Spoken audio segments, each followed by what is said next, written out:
नमस्कार दोस्तों, स्वागत है आपका हमारे YouTube चैनल जरदारी क्लासेस में।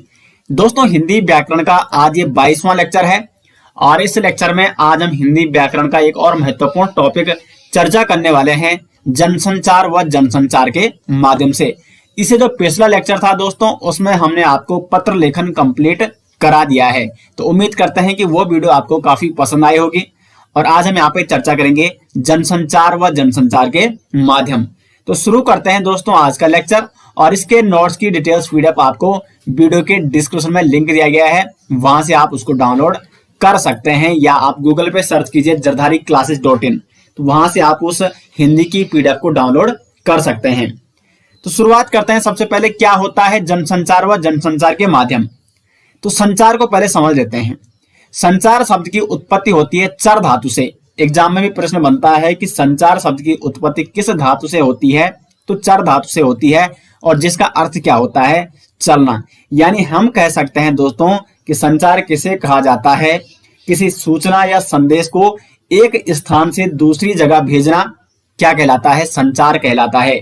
जैसे माना सपोज कोई घटना दिल्ली में घट गई और वो सूचना आपके घर घर तक पहुंच जाती है। अब वो माध्यम क्या होते हैं उस सूचना या संदेश को पहुंचाने के? अखबार हो सकता है, रेडियो हो सकता है, टेलीविजन हो सकता है। तो ये अखबार, रेडियो, टेलीविजन जो कि माध्यम है संचार के या सूचना और संदेश को पहुंचाने के। तो संचार आप समझ गए होंगे। संचार का जो कि चर धातु से जिसकी उत्पत्ति होती है, जिसका अर्थ होता है चलना, यानी संदेश को चलाना या सूचना को चलाना, एक स्थान से दूसरे स्थान पर भेजना। दूसरा है जनसंचार। अब जनसंचार क्या है? तो जब हम व्यक्तियों के समूह के साथ प्रत्यक्ष संवाद न करके, प्रत्यक्ष संवाद का मतलब होता है कि हम जब सामने बात कर रहे हैं, तो सामने बात न करके यानी प्रत्यक्ष संवाद के बजाय किसी तकनीकी या यांत्रिकी माध्यम के जरिए हम समाज के एक विशेष वर्ग से संवाद कायम करते हैं। मैंने भी बताया ना आपको, जैसे मान सपोज कोई दिल्ली में घटना घट गई, लेकिन आप दिल्ली में नहीं हो, आप अपने घर में हो, तो ये सूचना आपके घर तक या आपके गांव में जितने भी क्या है विशेष वर्ग के लोग हैं, जितने भी व्यक्ति हैं, उन तक पहुंचाना, यानी जन जन तक समाचार पहुंचाना ही क्या कहलाता है, जनसंचार कहलाता है। जन तक संदेश या सूचना पहुंचाना ही जनसंचार कहलाता है। जनसंचार के माध्यम कौन कौन से हैं? तो अखबार हो गया, रेडियो, टेलीविजन, इंटरनेट और सिनेमा। और कार्य क्या है जनसंचार का? तो ये सूचना देता है, शिक्षित करता है, मनोरंजन करता है, विचार विमर्श करते हैं यहाँ पे, जैसे डिबेट आपने देखी होगी। तो ये सारे माध्यम हैं जो कि जनसंचार के हैं। तो संचार और जनसंचार आपको अच्छी तरीके से दोस्तों समझ में आ गया होगा। एक और पॉइंट में यहाँ पे नोट कर रहा हूँ, फीडबैक क्या होता है। फीडबैक, क्योंकि एग्जाम में कई बार प्रश्न बनता है। फीडबैक क्या होता है कि जब संचार प्राप्तकर्ता को मिल जाता है, या जब जो सूचना होती है या संदेश होती है वो प्राप्तकर्ता को मिल जाती है, तो वह अपने मुताबिक उस पर अपनी प्रतिक्रिया व्यक्त करता है। और वह प्रतिक्रिया क्या हो सकती है, सकारात्मक भी हो सकती है और नकारात्मक भी हो सकती है। तो इसे कहते हैं फीडबैक। जैसे कहते हैं ना कि अपना फीडबैक दीजिए। तो जैसे कोई अखबार है, तो अखबार के बारे में उस पर अपने आप राय देते होंगे, तो उसे कहा जाता है फीडबैक। या रेडियो में कोई सूचना आ रही है, उस पर अपने आपने फीडबैक देना है। तो कुल मिला के ये है कि संदेश जब प्राप्तकर्ता को मिल जाता है, तो प्राप्तकर्ता क्या करता है, अपने हिसाब से अपने मुताबिक उस पर राय देता है, उस पर अपने विचार प्रस्तुत करता है। तो उसे कहा जाता है फीडबैक। यानी फीडबैक हमेशा कौन देता है? जो संदेश प्राप्त करता होता है, जिसे सूचना मिलती है, जो प्राप्त करता होता है।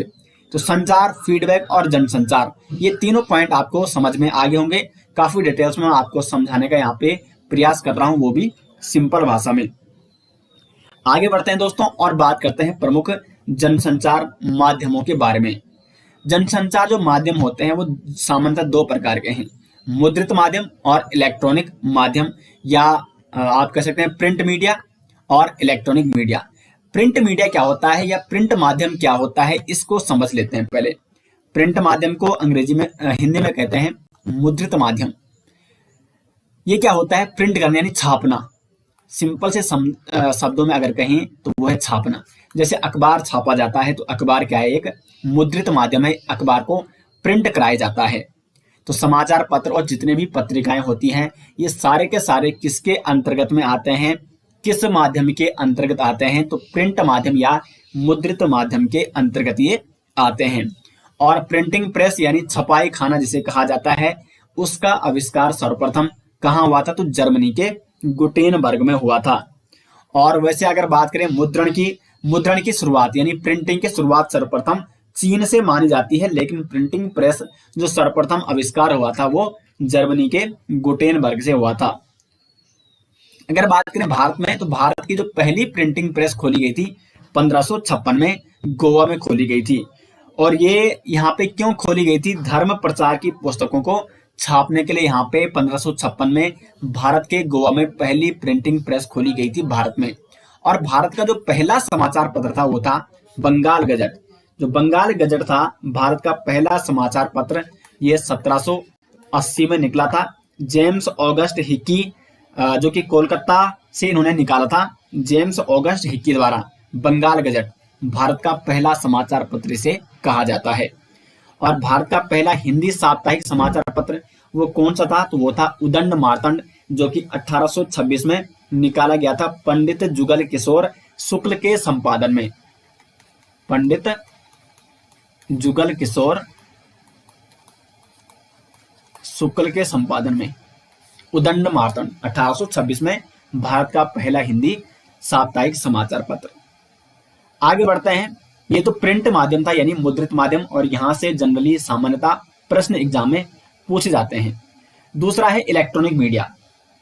इलेक्ट्रॉनिक मीडिया आपने देखा होगा, जैसे रेडियो हो गया, टीवी हो गया, टेलीविजन हो गया, तो ये सारे के सारे इलेक्ट्रॉनिक मीडिया के अंतर्गत ही आते हैं। अब देखो इलेक्ट्रॉनिक मीडिया में जैसे रेडियो हो गया, तो रेडियो क्या होता है? ये श्रव्य या ध्वनि माध्यम के अंतर्गत आता है। श्रव्य या ध्वनि का मतलब, क्योंकि रेडियो को सिर्फ आप सुन सकते हैं, उसकी आप सिर्फ ध्वनि सुन सकते हैं, आवाज सुन सकते हैं सिर्फ रेडियो में, जो क्या है आपको सूचना या संदेश दे रहा है, जो समाचार सुना रहा है।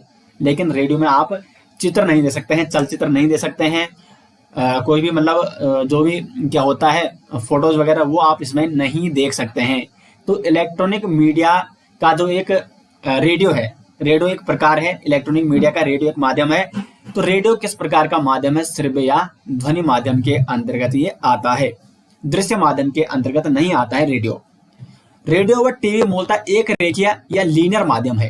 देखो मैं यहाँ पे एक एक शब्द आपको समझाने वाला हूँ, इसलिए आपको ध्यान से देना है और वीडियो पूरी देखनी है। तो रेडियो और टीवी जो होता है वो एक रेखीय या लीनियर माध्यम है। टीवी, मैं किस टीवी की बात कर रहा हूँ? जिसमें आपको सूचना मिलती है, जो लाइव टीवी होती है जैसे, ठीक है। मैं वो वाली टीवी की बात नहीं कर रहा हूँ जिसमें आपने ड्यूटी लगा दी या कैसेट लगा दी और उसको आप देख रहे हैं। मैं यहाँ पे बात कर रहा हूँ जो संचार आते हैं, जो सूचना आती है, जो लाइव टीवी होती है। और रेडियो पर भी लाइव समाचार सुनाए जाते हैं आपको। तो रेडियो और टीवी मूलतः एक रेखीय या लीनियर माध्यम इनको कहते हैं। क्या होता है एक रेखीय या लीनियर माध्यम? जिसमें हम सूचना सुन रहे हैं, जिसको सूचना प्राप्त हो रही है, उसको वो सूचना बड़ी ध्यान से सुननी पड़ती है, क्योंकि उसको वो पीछे नहीं कर सकता है। जैसे आप मोबाइल में कोई वीडियो लगाते हैं, कोई रिकॉर्डेड वीडियो है आपके मोबाइल में, या कोई मूवी आप देखते हैं, तो जहां से आपको लगता है कि यहाँ से मैंने सुना नहीं, तो उसको आप अपने हिसाब से कुछ सेकंड या कुछ मिनट पीछे कर सकते हैं। लेकिन अगर रेडियो और टीवी में लाइव कोई सूचना आ रही है या लाइव कोई मूवी चल रही है टीवी में, तो क्या आप उसको पीछे कर सकते हैं? बिल्कुल आप उसको पीछे नहीं कर सकते हैं। इसलिए आपको बड़ी ध्यान से सुननी पड़ती है न्यूज। तो रेडियो और टीवी मूलतः किस प्रकार के माध्यम है? एक रेखीय या लीनियर माध्यम है। रेडियो समाचार पत्रों की जो संरचना होती है, और अखबारों और टीवी की तरह ये भी उल्टा पिरामिड या इन्वर्टेड पिरामिड शैली पर आधारित होती है। ये काफी महत्वपूर्ण है दोस्तों। उल्टा पिरामिड शैली क्या होती है, इसको मैं अभी आपको डिटेल्स में बताने वाला हूं। इन्वर्टेड पिरामिड शैली भी इसको कहा जाता है।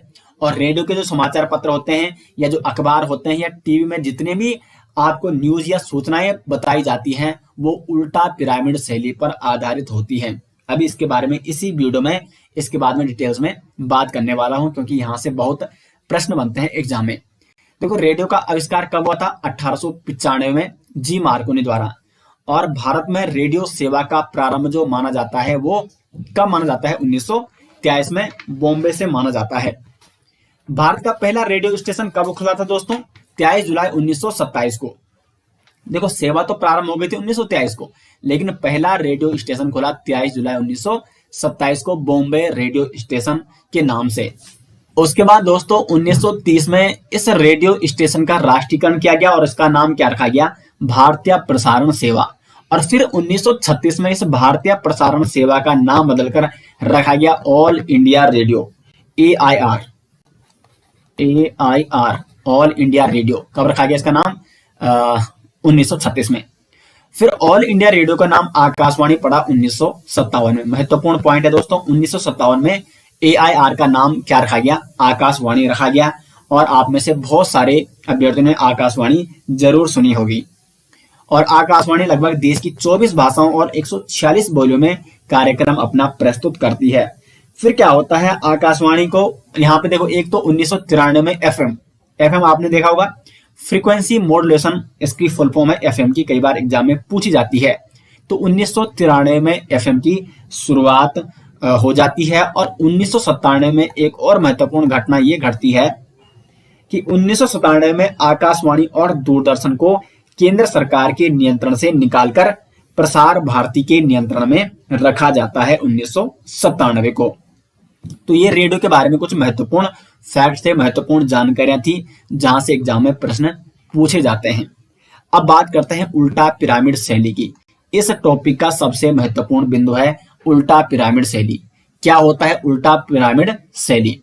अब देखो, उल्टा पिरामिड शैली के तहत समाचार को 3 हिस्सों में लिखा जाता है।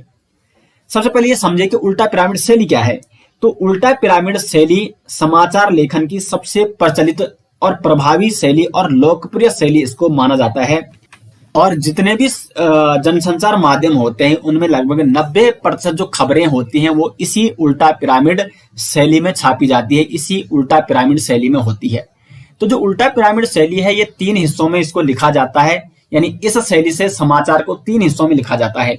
सबसे पहले आता है इंट्रो यानी मुखड़ा और लीड, उसके बाद बॉडी और उसके बाद समापन। तो तीनों को समझते हैं। यहाँ पे क्या होता है इंट्रो, जिसको हम मुखड़ा या लीड भी कहते हैं। जैसे क्या है कि माना कोई समाचार पत्र है, आपने अखबार देखा होगा, अखबार में क्या होता है कि जो न्यूज होगी उससे पहले ऊपर आपने देखोगा एक इंट्रो होता है न्यूज का। और अगर आप सिर्फ इंट्रो पढ़ते हो या मुखड़ा या लीड पढ़ते हो किसी भी खबर का, तो आधी से ज्यादा खबर आपको वैसे ही समझ में आ जाएगी।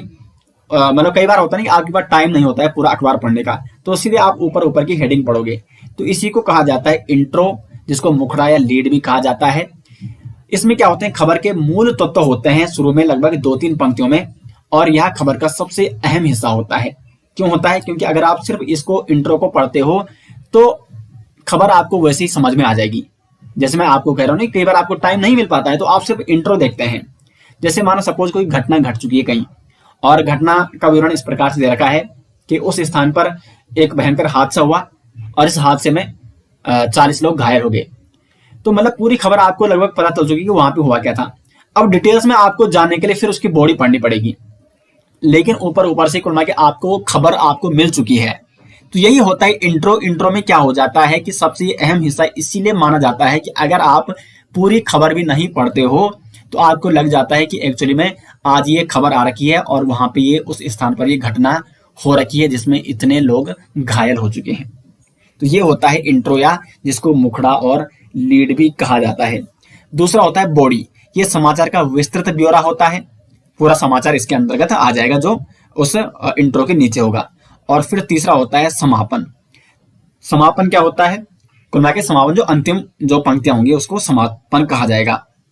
अब देखो, उल्टा पिरामिड शैली में क्लाइमेक्स सबसे पहले होता है।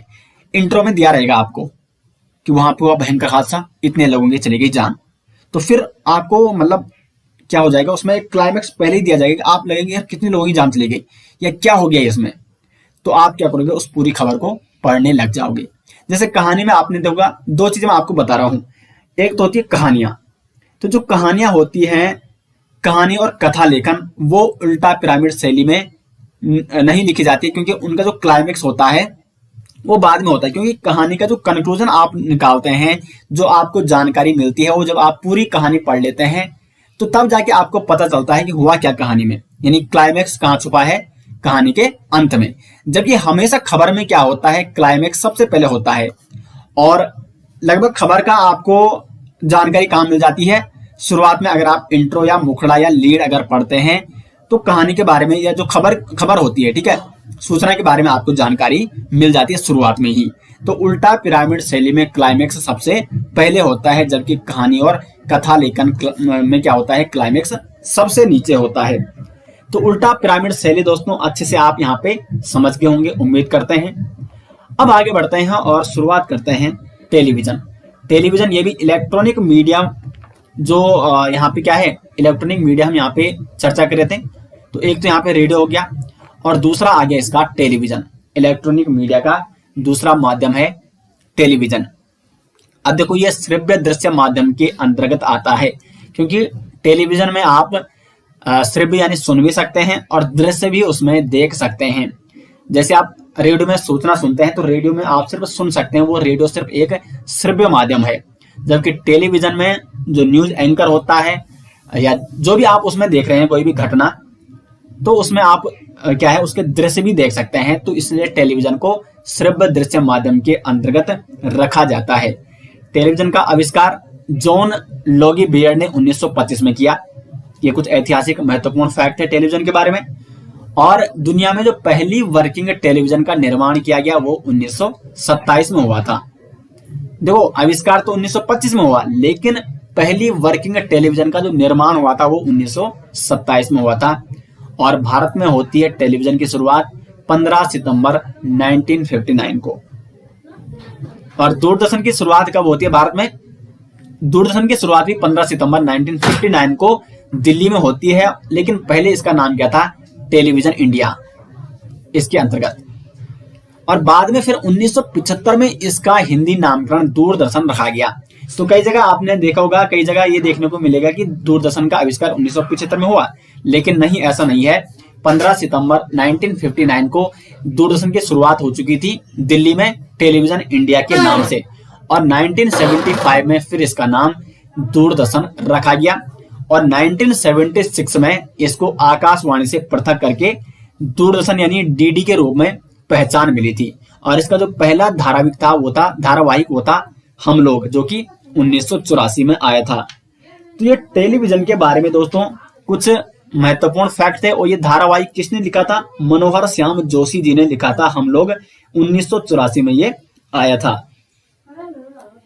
और वैसे भारत में जो विधिवत शुरुआत मानी जाती है टेलीविजन की वो 1965 मानी जाती है। तो ये कुछ ऐतिहासिक महत्वपूर्ण तथ्य थे टेलीविजन के बारे में। अब यहाँ पे देखो टीवी खबरों के विभिन्न चरण होते हैं। जो टेलीविजन में खबरें आती हैं उनके भी कई चरण होते हैं और ये काफी महत्वपूर्ण है। फ्लैश या ब्रेकिंग न्यूज क्या होती है, ड्राई एंकर क्या होता है, फोन इन क्या है, एंकर विजुअल क्या है, एंकर बाइट क्या है, लाइव क्या है और एंकर पैकेज क्या है। तो इनको बिल्कुल सिंपल भाषा में मैं आज आपको समझाने वाला हूं, क्योंकि जनसंचार जो वाला टॉपिक है हिंदी व्याकरण का, ये आपको कंप्लीट कवर कराना है। और इतना डिटेल्स में दोस्तों कवर कराना है कि दोबारा आपको इसको देखने की जरूरत ना पड़े, क्योंकि यहाँ से एग्जाम में जरूर प्रश्न पूछे जाते हैं। और बिल्कुल आपको एक रिपोर्टर आज हम बनाने वाले हैं। क्या होता है फ्लैश या ब्रेकिंग न्यूज क्या होती है, सबसे पहले इसको जान लेते हैं। कोई बड़ी खबर, पहले मैं आपको परिभाषा बताऊंगा और उसके बाद सामान्य या सिंपल भाषा में आपको समझाने का प्रयास करूंगा। तो क्या होती है फ्लैश या ब्रेकिंग न्यूज? कोई बड़ी खबर या महत्वपूर्ण न्यूज कम शब्दों में तात्कालिक दर्शकों तक पहुंचाई जाती है। देखो आप अभी यूट्यूब आप खोल सकते हैं और वहां पे सर्च कीजिए ब्रेकिंग न्यूज, तो बहुत सारी आपको न्यूज दिख जाएगी। तो कोई बड़ी खबर, कोई घटना कहीं पे घट रही है तो उसको मतलब अगर देखो डिटेल्स में बताएंगे तो बहुत सारा उसमें समय चला जाएगा और उसके अंतराल में बहुत सारी घटनाएं हो सकती हैं, कई जगह बहुत सारी न्यूज हो सकती है। तो कोई बड़ी जो खबर होती है उसको कम शब्दों में एक एक या दो लाइन में एंकर उसको सुना देते हैं, ताकि हम उस खबर को तात्कालिक दर्शकों तक वो खबर पहुंचाई जाए। तो एक छोटा छोटा इंट्रो या मुखड़ा दिया जाता है छोटे छोटे शब्दों में। इन बड़ी खबरों का, महत्वपूर्ण खबरों का तुरंत मतलब कुल के फास्ट तात्कालिक क्या करना है, दर्शकों तक इसको पहुंचाया जाता है। तो इसे कहा जाता है फ्लैश या ब्रेकिंग न्यूज। कोई भी घटना घटती है तुरंत आपको वो पहुंचाई जाती है और कम शब्दों में, तो इसे ब्रेकिंग न्यूज कहा जाता है। दूसरा होता है ड्राई एंकर। जब तक खबर के दृश्य नहीं आते, एंकर रिपोर्टर से मिली जानकारी के आधार पर दर्शकों को सूचना पहुंचाता है। कई बार क्या होता है, जैसे कोई घटना घट गई लेकिन काफी देर तक वहां पे दृश्य या न कोई फोटोज आती है, न कोई वीडियोज आती है, ना ही कोई दृश्य वहां पे सामने आते हैं। तो फिर एंकर क्या करता है, देखो एंकर कौन होता है, जो टीवी पे बैठा रहता है, और रिपोर्टर जो घटना स्थल पर रहता है। तो एंकर क्या करता है, रिपोर्टर से फोन पर भी बात करता है या लाइव के माध्यम से उससे जानकारी लेता है कि वहां पर हो क्या रहा है, बिना दृश्य के, क्योंकि अभी दृश्य जारी नहीं किए गए हैं या दृश्य अभी प्राप्त नहीं हुए हैं। तो रिपोर्टर एंकर को जितनी भी जानकारी देता है, फिर एंकर उसके संबंध में अपने हिसाब से फिर क्या करता है, दर्शकों को सूचना पहुंचाता है जो उसने रिपोर्टर से सुना है। तो इसे कहा जाता है ड्राई एंकर। मतलब कुल मिला के अभी ड्राई न्यूज है, सूखी सूखी न्यूज है, क्योंकि अभी दृश्य आपको प्राप्त नहीं हुई है। देखो इस प्रकार से आप दोस्तों पढ़ सकते हैं, बिल्कुल अभी सूखी न्यूज है, क्योंकि अभी आपको दृश्य प्राप्त नहीं हुए हैं। ऊपर ऊपर से आप अनुमान लगा रहे हैं या सिर्फ आप देख के वहां पे अनुमान लगा रहे हैं, जो रिपोर्टर है उसको, उस पर आप भरोसा करके अनुमान लगा रहे हैं कि वहां पर हो क्या रहा है। क्योंकि भरोसा तो वही होता है ना जो आपने आंखों से देख लिया। तो जब आप दृश्य देखोगे तो कंप्लीट भरोसा आपको तभी होता है। लेकिन यहाँ पे क्या है, ड्राई एंकर इसे कहा जाता है। किसे कहा जाता है, जब तक खबरों के दृश्य नहीं आते हैं, एंकर रिपोर्टर से मिली जानकारी के आधार पर दर्शकों को सूचना पहुंचाता है। तीसरा यहाँ पे फोन इन। जब रिपोर्टर घटना वाली जगह पर होता है तो एंकर रिपोर्टर से फोन पर बात करके सूचना दर्शकों तक पहुंचाती है। तो कई बार क्या होता है, आपने देखा होगा कि वहां पे जैसे डिबेट चल रही है और जो रिपोर्टर वो तो घटना स्थल पर रहता है हमेशा। एंकर कौन होता है, जो टेलीविजन जो लाइव वहां पे बैठा रहता है, जिसको आप देखते हैं। तो वहां पर होता क्या है कि वो कई बार रिपोर्टर को फोन करता है, क्योंकि कई बार लाइव वहां पे पॉसिबल नहीं हो पाता है या वीडियो दिखाना पॉसिबल नहीं हो पाता है, दृश्य दिखाना पॉसिबल नहीं हो पाता है। तो सीधे फोन पर वो बात करते हैं और फोन पर बात करके वहां की सूचना दर्शकों तक पहुंचाई जाती है। तो इसे कहा जाता है फोन इन, यानी फोन के माध्यम से सूचना दर्शकों तक पहुंचाया जाना फोन इन कहलाता है। चौथा है एंकर विजुअल। जब किसी घटना के दृश्य या विजुअल मिल जाते हैं तो उन तथ्यों के आधार पर खबर लिखी जाती है जो एंकर पढ़ता है। जैसे कोई घटना के दृश्य मिल गए या विजुअल्स मिल गए, विजुअल यानी दृश्य, तो फिर एंकर क्या करता है, या उस मतलब उन दृश्यों को देखकर वहां पे क्या करते हैं, अनुमान लगाते हैं कि यहाँ पे हुआ क्या होगा, उस पर वो खबर लिखते हैं और फिर एंकर उसको पढ़ के सुनाता है। वो दृश्य भी दिखाता है वहां पर साथ साथ कि यहाँ पे ये दृश्य हमें दिखाई दे रहा है, ये फोटो यहाँ पे प्राप्त हुई है, तो यहाँ पे इस प्रकार की घटना घटी होगी। तो इसे कहा जाएगा एंकर विजुअल, यानी विजुअल को देखकर या दृश्य को दिखाकर एंकर जो आपको खबर सुना रहा है उसे एंकर विजुअल कहा जाएगा। पांचवा है एंकर बाइट या एंकर कथन। किसी भी खबर की पुष्टि के लिए उस खबर से संबंधित बाइट या वीडियो क्लिप या ऑडियो क्लिप सुनाना या दिखाना, जिससे खबर को प्रमाणिकता प्रदान की जाती है। कई बार आपने डिबेट में जरूर देखा होगा, क्योंकि आजकल तो डिबेट बहुत ज्यादा होती है। और जैसे माना दो वहां पे क्या रखे हैं, जो भी उनके क्या होते हैं, मेहमान होते हैं जो डिबेट करते हैं आपस में, और एक वहां पे एंकर है। तो सपोज कई बार क्या होता है कि किसी एक जो डिबेट करने वाला है किसी पार्टी का, उसने माना कुछ झूठ कह दिया, तो फिर एंकर तुरंत कहता है कि इसके हमारे पास क्या है, बाइट है। तुरंत बाइट वो चलाते हैं वहां पे, जो वीडियो क्लिप भी हो सकती है या ऑडियो क्लिप भी हो सकते हैं। बाइट यानी एक टुकड़ा, एक कथन, मतलब एक छोटा सा टुकड़ा होता है, एक छोटी सी बाइट होती है, छोटी सी खबर होती है, जिससे खबर को प्रमाणिकता प्रदान की जाती है। अब ये तो मैंने आपको डिबेट का बताया, खबर में भी ये हो सकता है। जैसे कोई एंकर खबर सुना रहा है और उसने बीच में एक बाइट चला दी, एक खबर का टुकड़ा चला दिया, जिससे आप वहां पे प्रमाण हो जाता है उस खबर का, यानी आपको प्रमाण मिल जाता है उस खबर का। तो खबर को प्रमाणिकता प्रदान की जाती है किसके माध्यम से, एंकर बाइट के माध्यम से। छठा है यहाँ पे लाइव। किसी खबर का घटना स्थल से सीधा प्रसारण। जैसे आप क्रिकेट मैच देखते होंगे, तो क्रिकेट मैच आपको ऐसा तो नहीं होता है कि सुबह क्रिकेट मैच हो गया और आपको शाम को दिखाया जा रहा है, ऐसा नहीं होता है। क्रिकेट मैच जो देखा जाता है वो लाइव देखा जाता है। फिर अब तो आप न्यूज भी लाइव सुनने लगे हो सीधे घटना स्थल से। तो किसी खबर का घटना स्थल से सीधा प्रसारण क्या कहलाता है, लाइव कहलाता है। और सातवां है एंकर पैकेज, यानी किसी भी खबर को संपूर्णता के साथ पेश करना और इससे संबंधित घटनाओं के दृश्य, इससे जुड़े लोगों की बाइट, ग्राफिक्स के जरिए सूचना देना, यह कहलाता है एंकर पैकेज। यानी इसमें कंप्लीट क्या हो गई है, खबर हो चुकी है। इसमें आपको घटनाओं के, जो भी घटना घटी है उसके दृश्य भी दिखाए जाएंगे, इससे जो भी जुड़े हुए लोग हैं उनसे पूछताछ की जाएगी, उनकी बाइट वहां पे चलाई जाएगी और ग्राफिक्स के जरिए आपको वहां पे सूचना दी जाती है, तो इसे कहा जाता है एंकर पैकेज। तो ये कुछ महत्वपूर्ण चरण थे, बिंदु थे टीवी खबरों के। अब आगे बढ़ते हैं दोस्तों सिनेमा की ओर। सिनेमा क्या होता है इसको जान लेते हैं। तो जनसंचार का जो सबसे लोकप्रिय और प्रभावशाली माध्यम है, जो सीधे तौर पर सूचना देने का काम नहीं करता लेकिन परोक्ष रूप से सूचना संदेश देने का काम करता है। देखो सिनेमा भी एक जनसंचार का लोकप्रिय और प्रभावशाली माध्यम है जिसका सबसे प्रभाव पड़ता है लोगों पर। जैसे एक मूवी आई थी बीच में, टॉयलेट मूवी, आपने देखा होगा, अक्षय कुमार की मूवी थी। तो उसमें क्या सूचना दी गई थी, क्योंकि एक संदेश ही तो था, एक जनसंचारित था उसमें कि घर का टॉयलेट होना चाहिए, कितनी आवश्यकता है टॉयलेट की। और सिनेमा का दोस्तों सबसे ज्यादा प्रभाव देखने को पड़ता है लोगों पे, क्योंकि उसमें जो एक्ट करता है उनका जो उनका हीरो रहता है वो उसमें एक्ट करता है, और सिनेमा को देखकर मतलब लोगों को उसमें ऐसा लगता है कि बिल्कुल ऐसा होना चाहिए। क्योंकि कई बार आप खबर उतना लोकप्रिय ढंग से नहीं पढ़ते हो, ना ही सुनते हो, लेकिन सिनेमा बिल्कुल आप टाइम निकालकर और उसमें इंटरेस्ट भी आप लोगों को काफी आता है। तो इसलिए जनसंचार का सबसे लोकप्रिय और प्रभावशाली माध्यम भी कहा जाता है सिनेमा को। भले ये सीधे तौर पर सूचना देने का काम नहीं करता है, जैसे खबर होती है वो तो सीधे आपको सूचना देती है। माना खबर में जैसे कहना है कि घर का टॉयलेट होना चाहिए, तो जो एंकर होगी वो आपको सीधे सूचना देगी, लेकिन जरूरी नहीं कि इसका आप पे प्रभाव पड़ेगा। लेकिन जैसे आपने मूवी में देखा होगा, तो मूवी में इतने अच्छी तरीके से वो दिखाया जाता है, उसमें सारी मतलब उससे परेशानियां क्या होती हैं वो सारा का सारा उसमें दिखाया जाता है।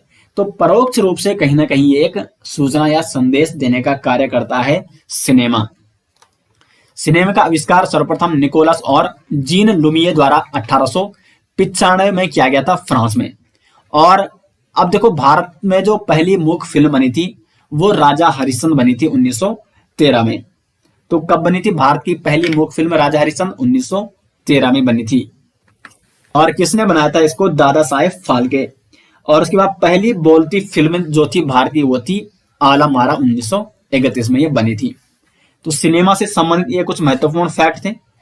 अब आगे चलते हैं इंटरनेट की ओर। और एक दोस्तों एक पॉइंट और छूट चुका है यहाँ पे, वो पॉइंट है, चलो अभी यहाँ वो यहीं पे आएगा अभी इंटरनेट पे। इंटरनेट और यहाँ पे आपको ईमेल भी लिखना है, इलेक्ट्रॉनिक मेल। क्या होता है ईमेल? तो देखो एक प्रश्न बनता है कि ईमेल किस माध्यम के अंतर्गत आता है। तो जो ईमेल आता है आधुनिक दृश्य माध्यम के अंतर्गत ये आता है, क्योंकि ईमेल को देखो ये श्रव्य माध्यम नहीं है। देखो यहाँ पे एक था सबसे पहले रेडियो, क्योंकि ये बहुत महत्वपूर्ण प्रश्न है, कई एग्जाम में पूछा जा चुका है। रेडियो ये आता है आपका श्रव्य माध्यम में। फिर था टेलीविजन। टेलीविजन ये आपका श्रव्य में भी आता है और दृश्य में भी आता है, क्योंकि टेलीविजन को आप सुन भी सकते हैं और देख भी सकते हैं, जबकि रेडियो को आप सिर्फ श्रव्य यानी सुन सकते हैं। और फिर है ईमेल। ईमेल है आपका आधुनिक दृश्य माध्यम।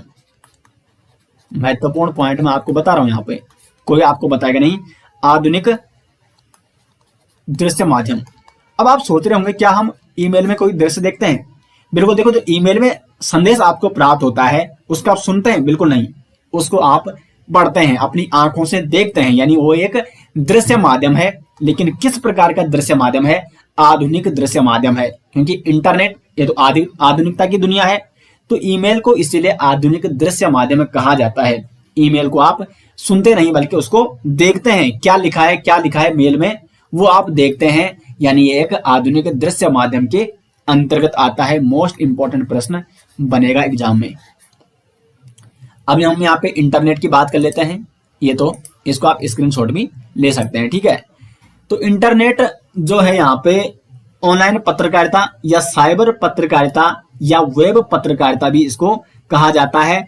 और सूचना तकनीक की सबसे आधुनिक प्रणाली किसे कहा जाता है? तो इंटरनेट को ही कहा जाता है। इंटरनेट विश्व स्तर पर इसका जो दौर शुरू हुआ, पहला दौर इसका 1982 से 1992 के बीच चला था, और दूसरा दौर 1993 से 2001, और ये तीसरा दौर है इंटरनेट का 2002 से अब तक। लेकिन भारत में ये दूसरा दौर है। पहला दौर चला था भारत में 1993 से 2002 में, क्योंकि भारत में इंटरनेट की शुरुआत लगभग 1990 के आसपास 1990-93 के आसपास ही शुरू हुई थी, और दूसरा दौर 2003 से अब तक, क्योंकि पहला दौर में इस समय भारत में इंटरनेट नहीं था। तो ये तो हो गया दोस्तों यहाँ पे इंटरनेट। दोस्तों तो आज जो यहाँ पे ये जनसंचार वाला टॉपिक था, ये हमने आपको कंप्लीट यहाँ पे कवर करा दिया है और उम्मीद करते हैं कि ये लेक्चर आपको काफी पसंद आया होगा। बाकी इसके नोट्स आपको वीडियो के डिस्क्रिप्शन में जो लिंक दिया गया है वहां पर हिंदी ई बुक का लिंक दिया गया है, उस ई बुक का आप डाउनलोड कर सकते हैं और वहां पर उसी ई बुक में इसके नोट्स विद एमसीक्यू भी आपको वहां पे देखने को मिल जाएंगे। तो उस ई बुक को आप जरूर डाउनलोड कर सकते हैं, लिंक मिल जाएगा वीडियो के डिस्क्रिप्शन में, या आप गूगल पे सर्च कीजिए jardhari classes.in। तो मिलते हैं दोस्तों अब नेक्स्ट लेक्चर के साथ, तब तक के लिए धन्यवाद।